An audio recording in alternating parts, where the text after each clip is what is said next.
Hello, नमस्ते, प्रणाम, हर हर महादेव। मैं आपकी बहन बिंदु मौर्य स्वागत करती हूं अपने यूट्यूब चैनल पे आप सभी सम्मानित भाई बहनों का। तो आज मैं एक बहुत ही प्यारा मज़ेदार नाच गीत लेके आई हूं। देवर भाभी का गीत है और गीत कैसा लगेगा आप लोग कमेंट के माध्यम से ज़रूर बताइएगा। अरे अब नाही पेन्हब काला सड़िया हो, देवरा मारेला नजरिया। अब नाही पेन्हब काला सड़िया हो, देवरा मारेला नजरिया। मारेला नजरिया देवरा निहारेला सूरतिया। मारेला नजरिया निहारेला सूरतिया। खींच के ले जाला फूलवरिया हो, देवरा मारेला नजरिया। खींच के ले जाला फूलवरिया हो, देवरा मारेला नजरिया। अगल से निहारे देवरा बगल से निहारे। अगल से निहारे देवरा बगल से निहारे। आगे से निहारे देवरा पीछे से निहारे।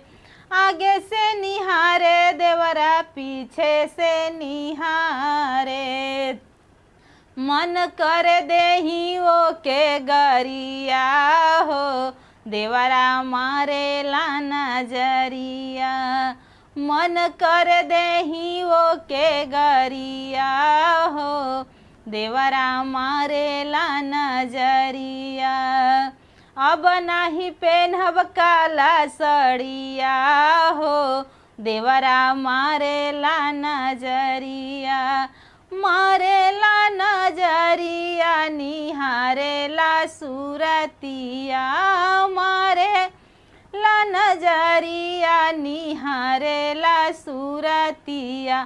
खींच के ले जाला उसे जरिया हो, देवरा मारेला नजरिया।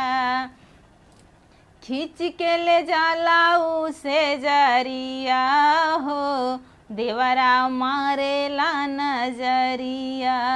अगल से निहारे देवरा बगल से निहारे। अगल से निहारे देवरा बगल से निहारे। आगे से निहारे देवरा पीछे से निहारे। मन करे दीही ओ के गरिया हो, देवरा मारेला नजरिया। मन कर दीही ओ के गरिया हो, देवरा मारेला नजरिया। अब नाही पेन्हब काला सड़िया हो, देवरा मारेला नजरिया।